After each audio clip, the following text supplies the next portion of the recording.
Le Gabon s'est illustré ces dernières années dans la préservation de l'environnement et la lutte contre les changements climatiques. Le champion, qui ne souhaitait pas rester aux simples intentions, a ratifié les conventions internationales portant réduction des émissions dues à la déforestation et à la dégradation.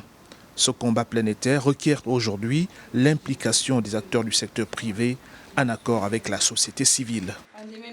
Le REDD+ doit nous conduire vers une gouvernance plus soutenue de l'activité forestière, en accord avec l'ensemble des acteurs de la filière pour augmenter les fonds dans nos caisses.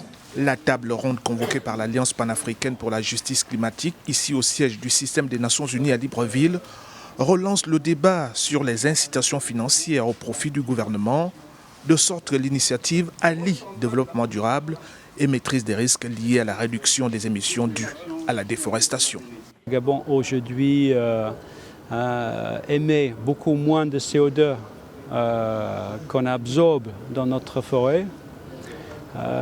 Et j'ai quand même signalé que je trouve que la communauté internationale ne nous soutient pas assez.